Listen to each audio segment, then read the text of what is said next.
Move over, Matt Walsh. It is not what is a woman anymore. Now the question is, what is a man?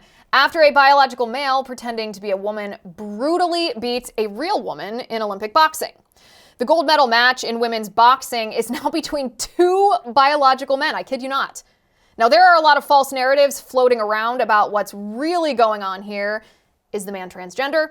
Is he intersex? What does intersex even mean? What is a man?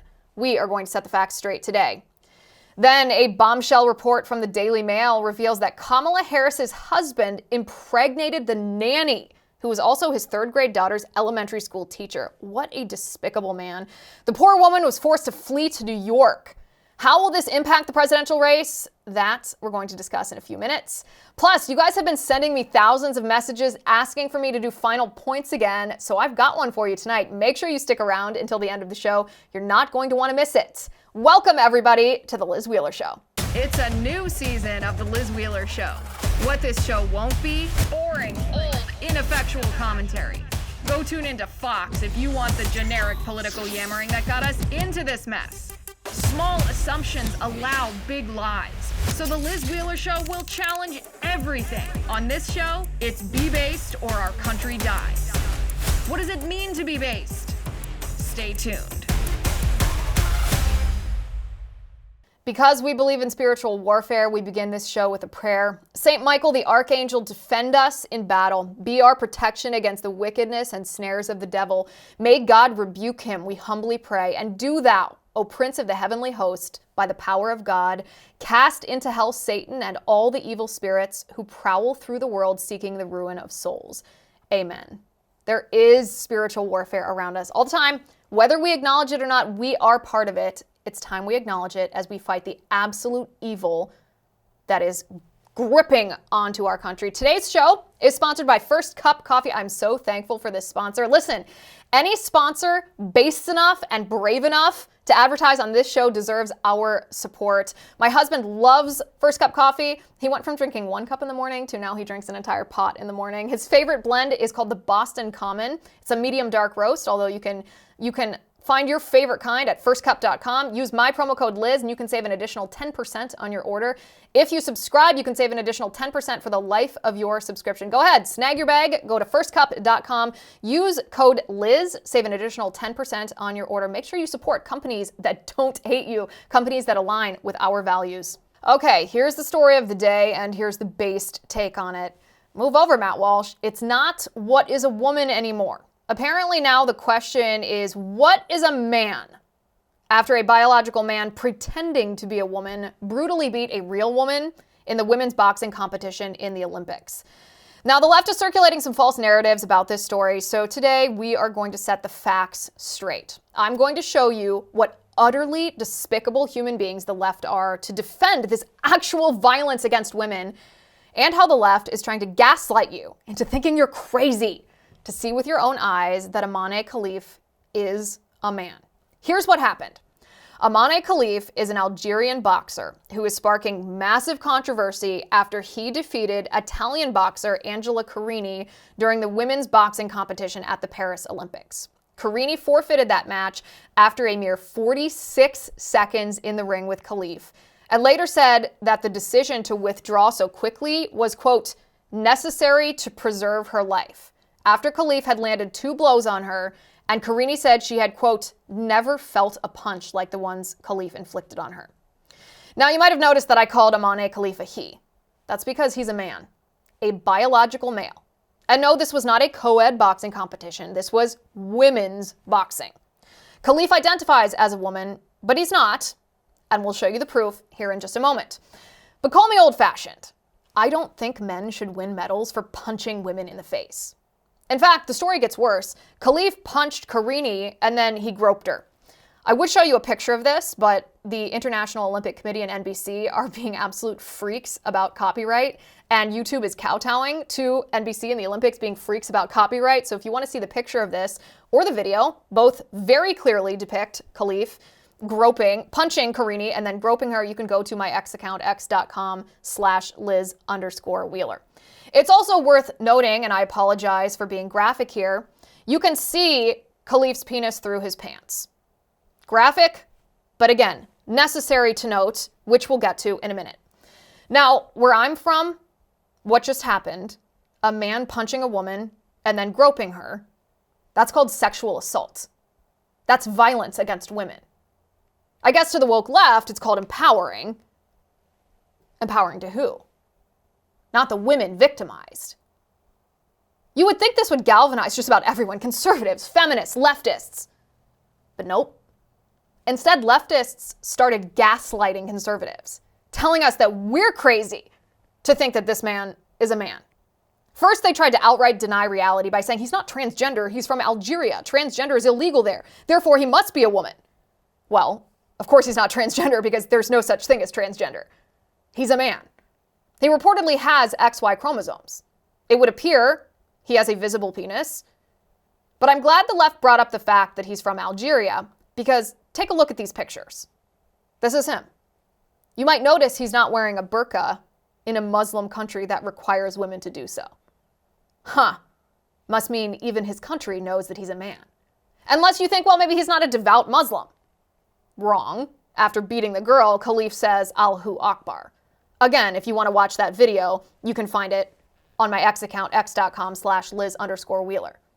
By the way, the International Olympic Committee was fully aware that Imane Khelif is a man. According to Redux reporting, and I quote, Istvan Kovacs, the European Vice President of the World Boxing Organization and former Secretary General of the International Boxing Association, told Hungarian press that he had warned the International Olympic Committee about males participating in women's boxing as early as 2022, but that nothing was done.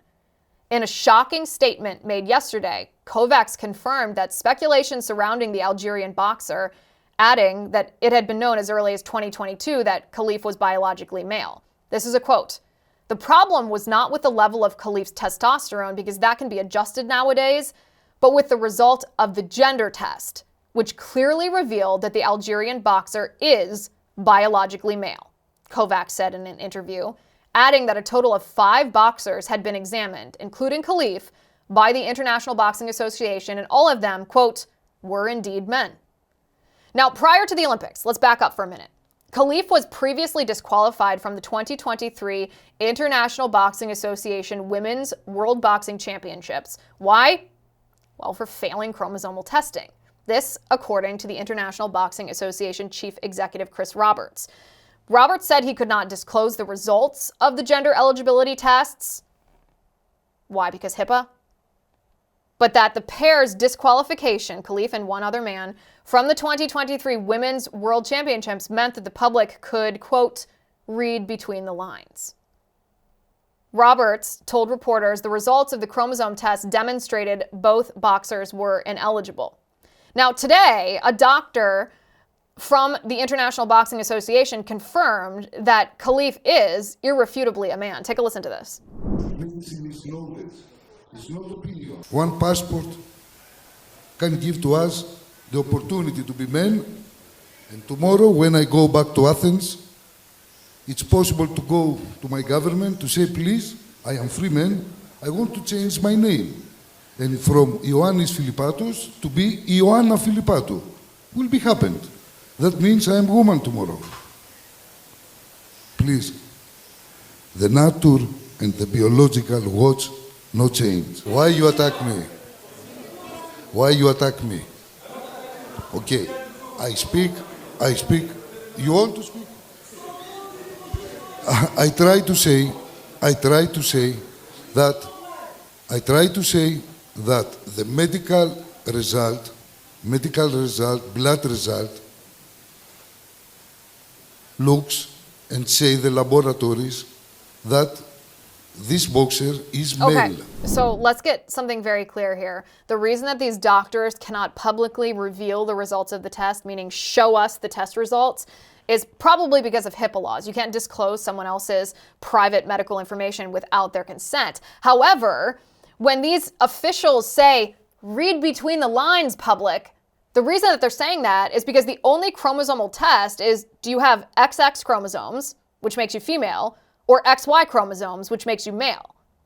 Well, it seems obvious that he failed which means he did not have XX chromosomes, which makes you female, and instead he has XY chromosomes, which make you male. Now, Khelif was even given the opportunity to appeal that ruling, and ultimately he withdrew his appeal. Why would he do that? Now, the IBA, the International Boxing Association chief executive, also said that the results of the tests had been sent to the International Olympic Committee in June last year, and that it had done, quote, nothing with it. This was, and always has been a male. The left trying to make this a trans thing shows exactly how much the left hates women. The gold medal match in women's Olympic boxing is now between two biological men. This male from Taiwan also beat a girl. And kudos to her, she lifted her hands in a symbolic X gesture. It's symbolic for two XX chromosomes, which means female. She knows her opponent is a man. Can you believe that we have lived to see this day when two men are competing for women's finals? If only we predicted this when the left began telling us that you are how you identify, gender's fluid, men can be women. Oh wait, we did predict this. We were scolded by the left when we predicted this. But we, of course, were right.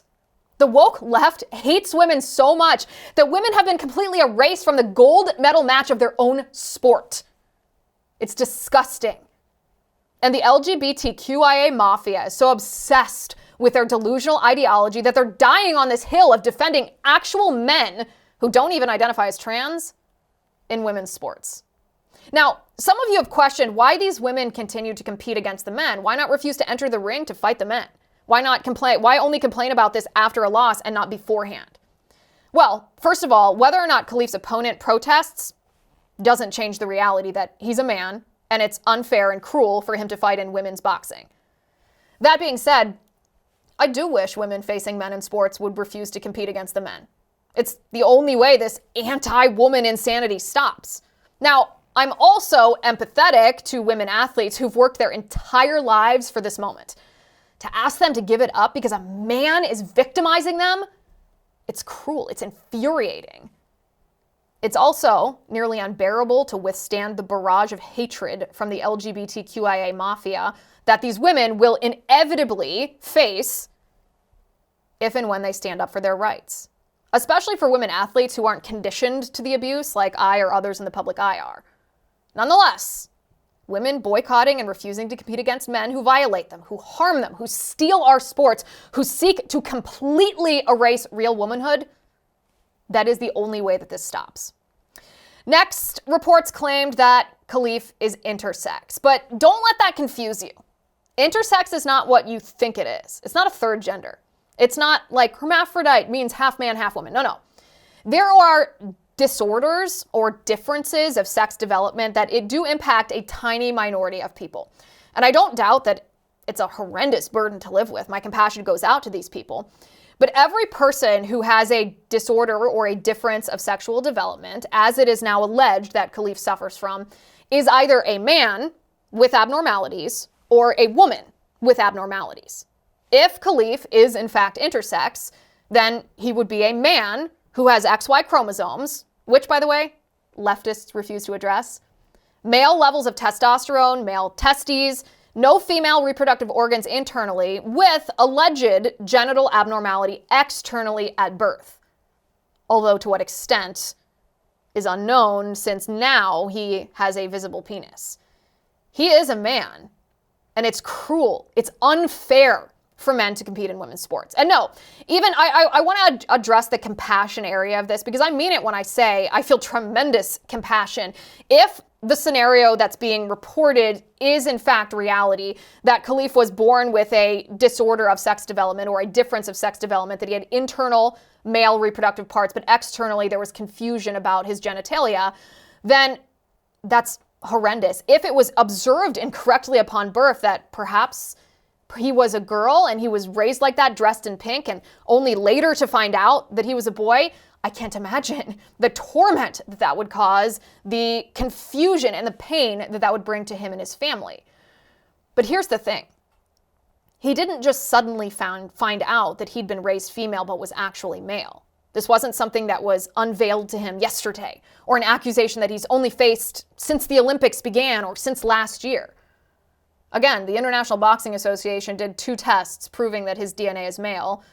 Plus, here's the big caveat. Even in a scenario where the observed external genitalia at birth is somewhat confusing, once you hit puberty, not confusing anymore. Because that abnormality in external genitalia grows. You would know if you were a man when you hit puberty. And now, that's why I mentioned at the very beginning, he now has visible male genitalia, visible through his shorts, because he's a man. Period. And any person, male or female, who hits puberty, even if there was confusion at birth, hits puberty and develops surprising genitalia, a good faith person would investigate that. But the fact of the matter is, many men with XY chromosomes who have these differences of sex development are recruited specifically in boxing. It's not just boxing, actually. When I was reading about this, I read about a Canadian track coach who alleged in 2016 that the top 3 finishers, meaning gold, silver, and bronze medalists in either the women's 400 or 800 meters in track, that all medalists were XY. They were men. And that the 4th place finisher, the woman from Canada who should have won gold medal but it was instead left off the podium, knew that these were men. And when her coach said, I'm going to speak out against these men defeating you because they're men, the governing organizations in Canada threatened to ban him from the sport for life if he spoke out. Isn't it telling to see the left, who claims to care about women, cheering this violence against women?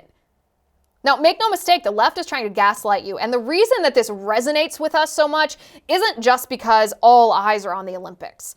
There was righteous indignation and outrage when Leah Thomas, the former Will Thomas, defeated Riley Gaines in swimming. Everyone in that bathing suit could see that Leah Thomas is a male, and everyone said, that's unfair.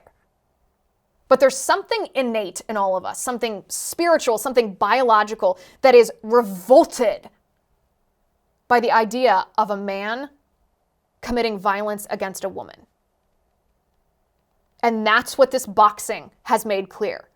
The left wants you to think you're crazy, that you're mean, that you're hateful for observing that this man is a man, for standing up for women's sports, for decrying lying and evil gender ideology. But you're none of those things. You're correct. And it's critically important that we defend the truth and defend women against male abusers. This show is sponsored today by My Patriot Supply. Can you feel it? Something even bigger is coming. Your God-given freedoms are up for the taking. Even worse, those doing the taking are the same people who've sworn to defend your freedom. They think they can violate your right to protect your own family. They think they can force their delusions onto your children. They think they can control the media and hide the truth. But you know what they can't take away? Self-reliance, peace of mind. Got water filtration? You should. A charged solar generator? You better. Emergency food on your shelf? Get it right now from My Patriot Supply. Having served millions of American families, My Patriot Supply is the most trusted name in survival, and for good reason too. Go to preparewithliz.com right now and save $200 on their best-selling 3-month emergency food kit. The price will never be this low again. It delivers over 2,000 calories per day, sealed inside practically unpierceable packaging. It lasts up to 25 years. Did I mention it's delicious? Go to preparewithliz.com, save $200 per kit. Free shipping is included. Preparewithliz.com. Okay, I always wondered, to be honest with you guys, what kind of man would marry a gold digger? What kind of man would marry a homewrecker like Kamala Harris is? Well, now we know. A bombshell report from the Daily Mail says that Kamala Harris's husband, Doug Emhoff, had an affair with the nanny when he was previously married, impregnated her, causing the breakdown of his family and his divorce. I'm going to read you the beginning of this article. Kamala Harris's husband, Doug Emhoff, cheated on his first wife with daughter Ella's nanny and got her pregnant. Kamala Harris's husband's first marriage ended after he got his children's nanny pregnant. Second gentleman Doug Emhoff cheated on his first wife, Kirsten, with the blonde nanny, who also taught at their children's pricey private school. The woman, Najen Naylor, 47 years old now, did not deny the story when approached by DailyMail.com at her home in the New York Millionaire's Playground, the Hamptons. She would not comment except to say, "I'm kind of freaked out right now." A close friend with direct knowledge of the affair and the pregnancy told DailyMail.com that Naylor did not keep the child, though her social media shows a video of a mysterious baby girl named Brooke in 2009, the year the baby would have been born. Another friend, Stacey Brooks, who mothered twin boys around the same time as Naylor was expecting, also did not deny any of the claims, but said she would not divulge further information without Naylor's permission. The incendiary news is said to be causing panic in Harris's campaign, just as she has overtaken Donald Trump at several polls as she ramps up her final push to win over voters in November. Boom, boom. Emhoff's spokesperson, Lisa Acevedo, did not immediately reply to requests for comment. Kirsten Emhoff put down the phone when asked for comment. I guess Doug Emhoff and his first wife were married for 16 years. His daughter was in elementary school. His daughter Ella, a little third grader, who had a teacher at school who also moonlighted as the nanny for the Emhoff family. And Doug Emhoff stuffed the nanny and got her pregnant. And after she got pregnant, we don't know if she aborted the baby, which would be horrible. We don't know if she kept the baby and Doug Emhoff just abandoned her and didn't recognize her as the daughter or son that he or she was, which would also be awful. The nanny teacher was forced to quit at the private school where she taught. She fled to New York to get away from this scandal. Did Doug Emhoff force her to flee? Did this school fire her for having an affair with the parent of one of the students? Where's the mainstream media telling us what an awful pig this man is? Because that's what I've been told. I always wondered what kind of man would marry a gold digger like Kamala Harris, someone who was a homewrecker, who dated Willie Brown when he was married in order to advance her own political career. Well, now we know, a man who would impregnate the nanny of his elementary school-aged child. What a despicable man. What a degenerate of a man. Now, here's the thing. Here's the real question. The real question is, how is this going to impact the presidential election? We are what? August, September, October, November, 3 months away from Election Day. Actually, less than that, because early voting starts in September. We are 1 month away from election season. Is this going to impact the vote? Particularly, is it going to impact how women vote? We were told just last week that women were turning out for Kamala Harris. You remember the white woman Zoom? We were told that women adore Kamala Harris. They're dying to vote for her and give her their money. Well, here's the thing. Think back just a few months ago to when reports surfaced that Hunter Biden was not acknowledging his love child, you know, the baby that he had with a stripper, the little girl named Navy Joan.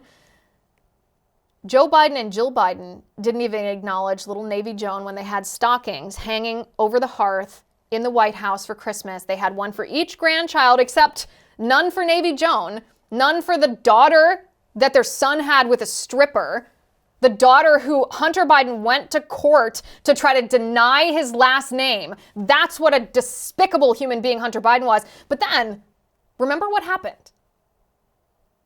After reports that Hunter Biden went to court to try to deny Navy Joan the Biden last name, even though a DNA test had proved that Hunter Biden was the father of this little girl, again, this girl is going to grow up so damaged, so wrecked, so broken because Hunter Biden, after all the discussion and all the media reports about this, suddenly the Joe Biden White House acknowledged Navy Joan specifically in a statement. Why would they do that? Well, they did that because they only do anything out of political expediency. And their polling and surveying showed them that women were disgusted that the Bidens would enable Hunter Biden to be an absent father. mothers across the country were horrified that this president who claimed to be for women, who claimed to be for families, was allowing his son publicly to deny his daughter. And so Joe Biden pretended that they are just allowing Joe Biden and the mother of this baby to work things out. But that's not the real story. The real story is that they knew that they couldn't turn off this demographic of women voters. So what about now? How does this same principle apply to Kamala Harris's husband's scandalous background? The fact that he impregnated a nanny, a teacher at his child's elementary school. The woman didn't keep the baby, we don't think. I don't know what that means. There's no reports that this baby was given for adoption. Was this baby aborted? Was this teacher pressured into aborting this baby? Did she have this baby and Doug Emhoff, Kamala Harris's husband, just refused to take part in this baby's life? Is this daughter of Doug Emhoff walking around somewhere? We don't know the answer to that. But do the women of America care? Let me tell you something. The women of America will care if they hear about it. If the mainstream media is not successful in stifling this story, the women of America will care. Tell this story. We heard last week from some Republican strategists that we shouldn't be talking about Kamala Harris being a DEI president, that we shouldn't be talking about Kamala Harris sleeping her way to the top, because that's just too personal. Let's keep it on policy, we're told by Republican strategists who are experts in losing. We are told never talk about these sort of things if Donald Trump is the nominee because of his storied past. This, of course, is just their way of making sure that the Democrats stay in power, these Republican strategists. Don't listen to a word they say. Don't believe a word they say. If Hunter Biden's love child did not play well with women voters, neither will this. In fact, we know exactly how this is landing because there was a Trump rally over the weekend, and at this Trump rally, a black woman who supports Trump just reamed Kamala Harris on her history, on the fact that she slept her way to the top.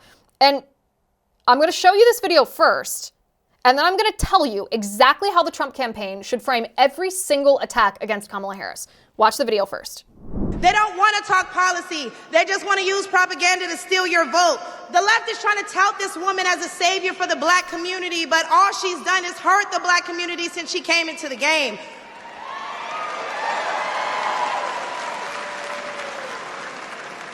See, the first step in destroying the black community is to dismantle the black family. So aside from her record as a prosecutor, why don't we ask Mrs. Willie Brown if Kamala Harris cares about black families?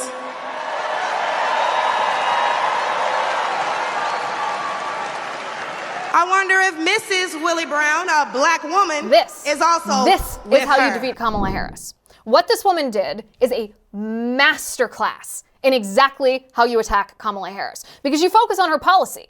We're not going to stoop to the level of the left. You're going to focus on policy. Kamala Harris supports policies that are destructive to the black family. And then she lives it. Her personal life is an example of her politically supporting policies that are destructive to the black family, because Kamala Harris herself destroyed a black family. This is a masterclass in how to attack Kamala Harris, because we know voters are emotional. We are emotional beings as human beings. Emotional stories resonate with us. That's why when there's a particular advertisement that tells a touching story, it moves our hearts. It impacts the way that we think. Sometimes it even motivates us to behave in a certain way or not to behave in a certain way.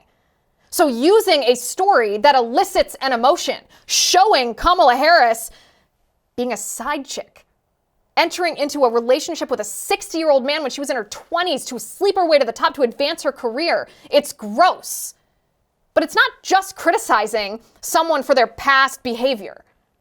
It's an example of the moral character of Kamala Harris, who takes that degeneracy that she displayed in her personal life and applies it to politics to hurt your family. The way that Kamala Harris should be attacked is she should be labeled for exactly what she is. She is cruel. She is cruel to black families. She is cruel to women. She is cruel to children. She is cruel to migrants. She is cruel to our society. She is coldly calculating.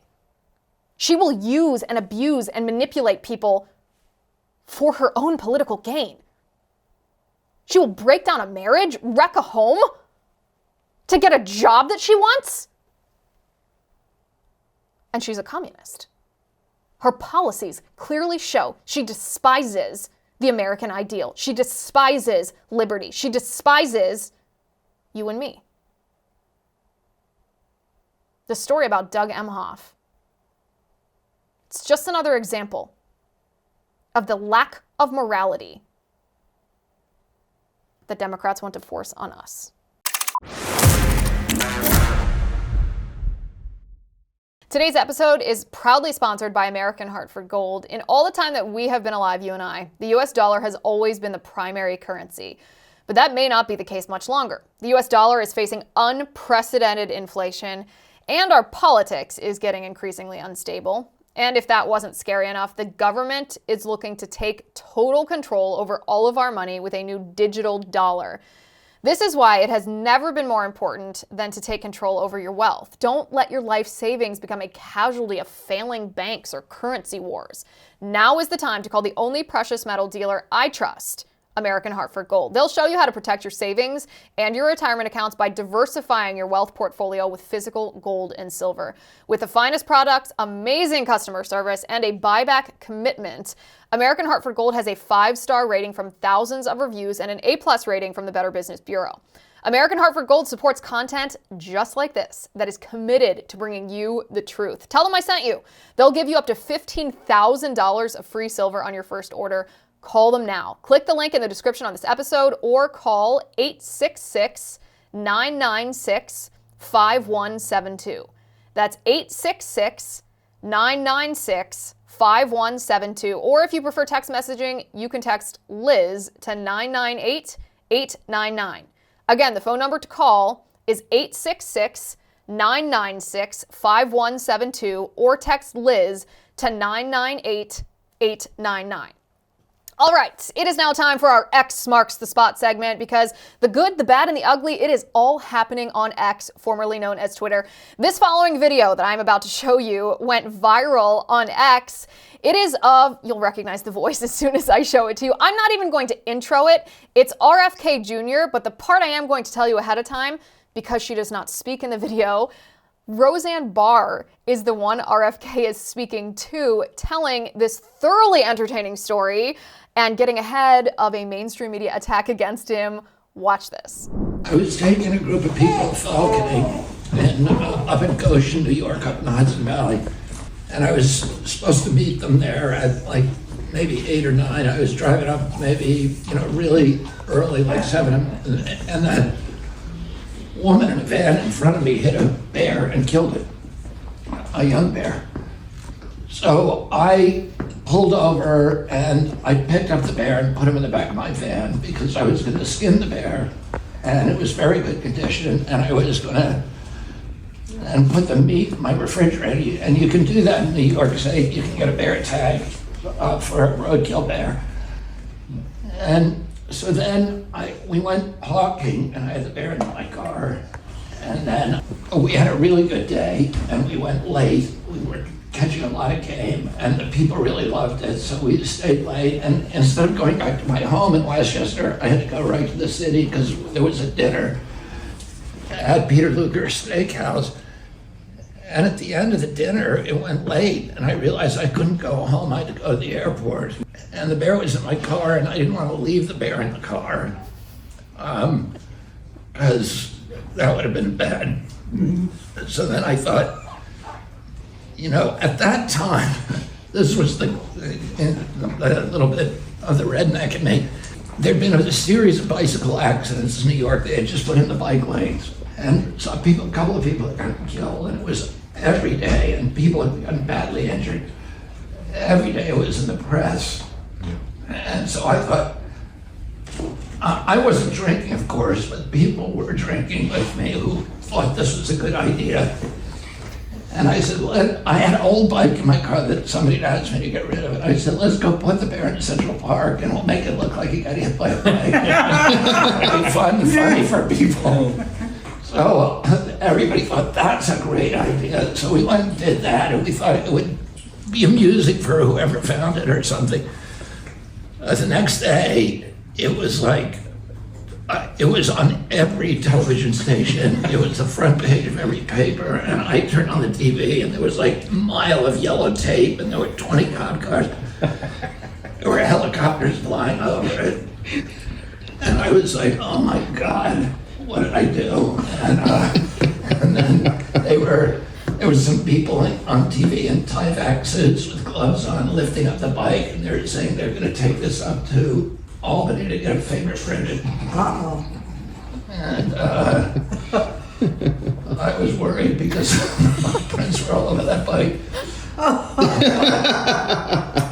Luckily, the story died down after a while, and it stayed dead for a decade. And the New Yorker somehow found out about it, and they're going to do a big article on me, and that's one of the articles. So they asked me, the fact checker said, you know, it's going to be a bad story. Right? I think it's a great story. I mean, first of all, if the worst story that the New Yorker can come up with about a Kennedy is an elaborate practical joke with a bear, then I think the Kennedy's doing pretty good here. This only makes me like RFK Jr. more. I don't know what the scandal is supposed to be. It's not like he killed the bear. It's not like he vandalized something. This is hysterical. The funniest part of that video is actually Roseanne Barr's face. She's usually the storyteller. She's usually the one with just these outrageous, bizarre life experiences. And here she is just totally engrossed listening to RFK tell this story. I will say, when I am listening to this video, I will say the only people that can pull off this type of practical joke are like the most privileged. This is the most elitist, privileged, rich kid type of practical joke that I've ever heard here. And I think the New Yorker just gave RFK, probably unintentionally, some really positive press. Also funny that the mainstream media is more outraged about RFK staging a dead bear that he found on the road a decade ago than they are about RFK's uncle abandoning a woman drunk in a car to leave her drown and then completely getting away with that and serving in the US Senate. Priorities, mainstream media, priorities. Just made me like the guy more. All right, it's time for a couple of headlines that the mainstream media doesn't really want us to know about. We're going to start with a migrant program that has been paused due to fraud. Let me bring this up here. I'm going to read you a little bit of this story because everyone should hear about this, and yet we aren't. This is as reported by Fox. Biden-Harris migrant program paused after widespread fraud discovered, according to a report. This is what it says. The Biden administration has put a controversial program that allows tens of thousands of migrants from 4 nations to fly or travel directly into the U.S. on hold after a report circulated internally showing significant amounts of fraud in the program. Oh, shocker. Shocker. The article goes on to say the Department of Homeland Security confirmed to Fox that, quote, out of an abundance of caution, it has temporarily paused the issuing of advanced travel authorizations for the program, which allows up to 30,000 nationals from Cuba, Haiti, Nicaragua, and Venezuela to travel into the U.S. each month. 30,000 a month, what the heck? And enter legally under the administration's use of parole if they meet certain conditions. A congressional source had told Fox News the pause came in mid-July after an internal report unearthed large amounts of fraud in applications for those sponsoring the applicants. DHS said the pause was occurring as it reviewed sponsor applications. By the way, this part is why the story is most interesting to me. We know that there's a ton of fraud on the asylum-seeking side. The people that are coming here claiming asylum oftentimes don't deserve asylum. They just want to come to the United States. But this is interesting because this shows that it's an inside job inside the United States because the sponsors, which are supposed to be American citizens, are committing frauds. This is what the article goes on to say. Out of an abundance of caution, DHS has temporarily paused the issuance of advanced travel authorizations for new beneficiaries while it undertakes a review of supporter applications. DHS will restart application processing as quickly as possible with appropriate safeguards. The program was initially announced for Venezuelans in October of 2022 and allowed a limited number to fly or travel directly into the United States as long as they had not entered illegally, had a sponsor in the U.S., and passed certain biometric and biographical vetting. The program does not facilitate flights, but migrants are responsible for their own travel.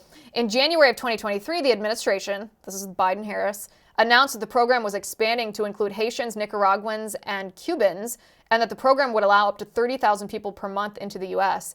The internal report found that the forms of those applying for the program included social security numbers, addresses, and phone numbers being used hundreds of times in each case. So this is the specific fraud.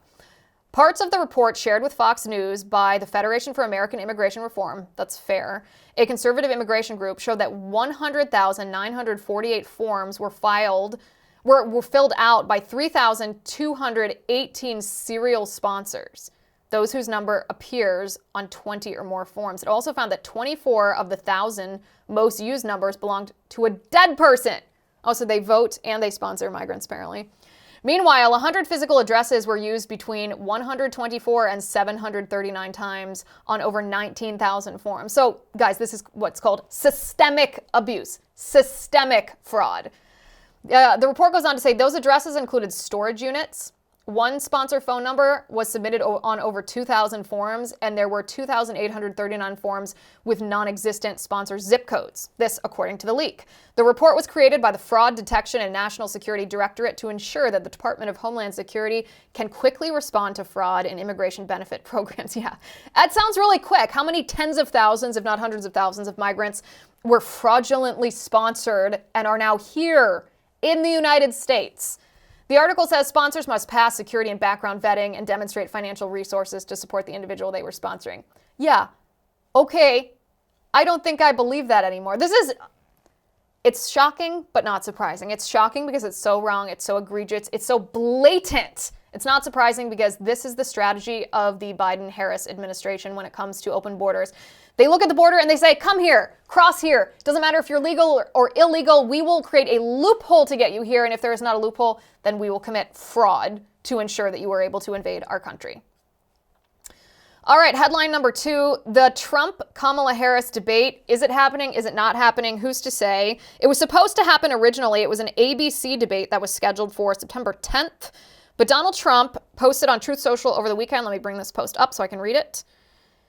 He posted on Truth Social over the weekend and said, I have agreed with Fox News to debate Kamala Harris on Wednesday, September 4th. The debate was previously scheduled against Sleepy Joe Biden on ABC, but has been terminated in that Biden will no longer be a participant. And I'm in litigation against ABC Network and George Slopadopoulos. I've not heard that nickname from Trump before. Thereby creating a conflict of interest. Slopadopoulos. I like that one. The Fox News debate will be held in the Great Commonwealth of Pennsylvania at a site in an area to be determined. The moderators of the debate will be Brett Baier and Martha McCallum, and the rules will be similar to the rules of my debate with Sleepy Joe, who has been treated horribly by his party, but with a full arena audience. I love Trump's statements because you can literally picture him sitting there typing. Because nobody who's a speechwriter or a communications director would write in the way that Trump speaks. You can tell it's from Trump directly. So I thought, okay, well, now we're going to have this debate a week earlier. Probably will be more of a fair debate. I think Fox News typically asks better questions. Sometimes they ask tougher questions to both candidates. But then we had Kamala Harris saying, no, she's not going to debate on Fox News. Or at least, I'm sorry, she didn't speak to us directly. Her campaign communications director told Newsweek, quote, Donald Trump is running scared and trying to back out of the debate he already agreed to and running straight to Fox News to bail him out. He needs to stop playing games and show up to the debate he already committed to on September 10th. The vice president will be there one way or the other to take the opportunity to speak to a primetime national audience. We're happy to discuss further debates after the one both campaigns have already agreed to. Mr. Anytime, Anywhere, Anyplace should have no problem with that unless he's too scared to show up on the 10th. You know, somehow that rhetoric just doesn't ring true with me. I personally hope they debate. I think President Trump would win that debate. I think he should have confidence about the power of a debate after what he did to Joe Biden in that last debate. I don't think Kamala Harris's team, when they talk tough, sounds very authentic because Kamala Harris has had no press conference. She refused to show up to the National Association of Black Journalists, even though she said she would. She staged a coup against Joe Biden to get him out of there. Donald Trump never agreed to debate Kamala Harris on ABC. He agreed to debate Joe Biden, specifically Joe Biden, not a vague, presumptive nominee for the Democrat Party. Joe Biden specifically. Joe Biden backed out, so that means you get to renegotiate the deal. Donald Trump is renegotiating a deal that will be better for him and better for the American people. I hope they work it out, but I don't want Trump to just cave to Kamala Harris's weird, fake, tough talk. All right, Senator Tim Scott got married over the weekend. Congratulations to Tim Scott and his lovely bride. I'm going to bring up a picture of this. You can see them right there on the screen. They look very happy. I don't know anything about this woman. Her name is Mindy. She's the new Mrs. Mindy Scott. I think that the statement that Tim Scott put out about what God joins together, let no man rend asunder, is a beautiful sentiment. That's what marriage is all about. I know that there have been a lot of rumors about Tim Scott over the years. The rumors, I hate to repeat them, but the rumors are that Tim Scott is gay. I suppose the rumors were created because he's soft-spoken and also single in middle age. I have no idea if those rumors are true or not. I tend to think rumors like that are fairly nasty rumors. I don't have any indication that this is a marriage of political convenience like some are accusing him of. I certainly have my qualms with Tim Scott's politics. I think it was in 2022 that Tim Scott was, it might have been 2021. One of those 2 years, Tim Scott was the senator that received the most money from Big Pharma to his campaign. So color me skeptical when it comes to the ethics of Tim Scott in the Senate, when it comes to holding Big Pharma accountable. But I have no evidence. I have no evidence that that this is some kind of fake marriage. It seems that they're both very happy, and I wish them a lifetime of happiness. All right, next headline here. This was brought to my attention by DC Drano. I don't know if you guys follow him on X. If not, he's a great follow. But this was a joint report put out by the FBI and the Cybersecurity and Infrastructure Security Agency at CISA. And this is what it says. Today, as part of their public service announcement series for the 2024 election cycle, the Cybersecurity and Infrastructure Security Agency and the Federal Bureau of Investigation jointly released, just so you know, DDoS attacks could hinder access to election information, would not prevent voting. This public service announcement is to raise awareness that DDoS attacks on election infrastructure or adjacent infrastructure that supports election operations could hinder public access to election information, but would not impact the security or integrity of election processes. Okay, guys. Now all of a sudden this seems like propaganda. Let's keep reading. The PSA is part of the agency's ongoing commitment to provide the public with information and the election infrastructure community with the support they need to run safe and secure elections. With Election Day less than 100 days away, they say, it is important to help put into context some of the incidents the American public may see during the election cycle that, while potentially causing some minor disruptions, will not fundamentally impact the security or integrity of the democratic process. This is the senior advisor for the Cybersecurity and Infrastructure Security Agency. Her name is Kate Conley. DDoS attacks are one example of a tactic that we have seen used against election infrastructure in the past and will likely see again in the future, but they will not affect the security or integrity of the actual election. They may cause some minor disruptions or prevent the public from receiving timely information. It's important to talk about these potential issues now, she says, because nefarious actors like our foreign adversaries or cyber criminals could use DDoS incidents to cast doubt on the election systems or processes. An informed public is key to neutralizing the impact of foreign influence operations and disinformation, which is why we put out this advisory on what a DDoS attack could or couldn't do. Okay, first of all, you cannot state definitively before an attack what an attack will or will not do. You don't know the impact of an attack unless you're the one staging it. And I'm not suggesting that they're staging it. I'm just saying, if you state something so definitively, it automatically makes me think that you are engaging in propaganda. The other reason that we can be almost sure this is propaganda is because they use the word disinformation right there, close by foreign influence. So what are they doing? Once again, they are trying to portray us, anybody who had questions about the integrity of the 2020 presidential election, as being some kind of Russian propaganda. A Russian agent, they called Donald Trump.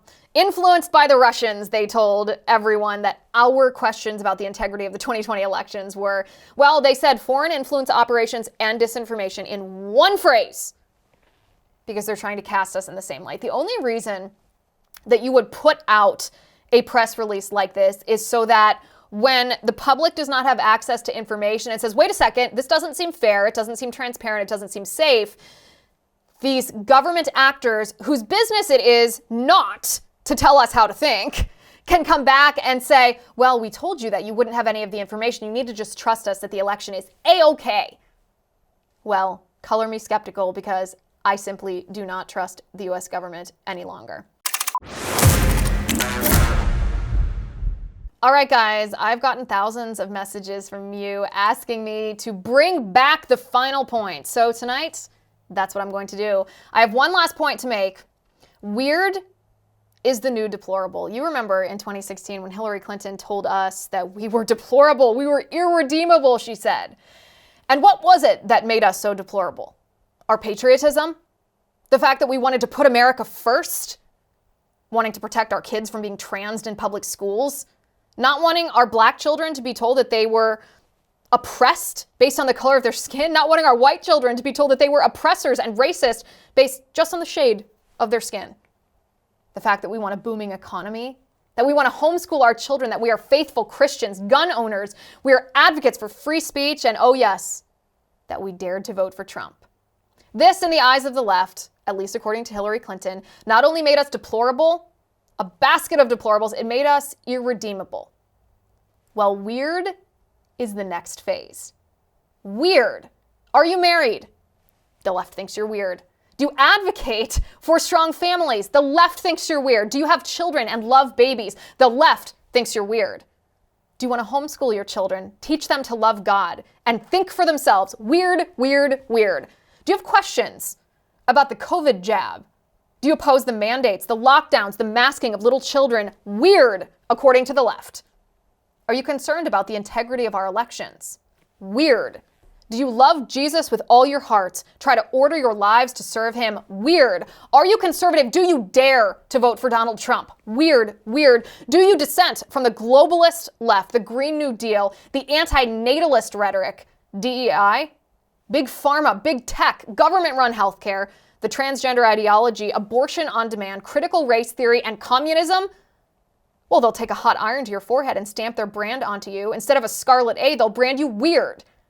These are the same people who pushed you into lockers, made you eat lunch alone, bullied you in school, stole your stuff, started rumors about you, made your life a living hell, and now they're fully evil, and they have power behind them to hurt you. They demonize you in order to silence you. They'll socially ostracize you. They'll censor you. They'll entrap you. They'll criminalize you. Weird is the new deplorable. Don't let them brand you. Be weird and own it. Thanks for watching. Thanks for listening. I'm Liz Wheeler. This is The Liz Wheeler Show.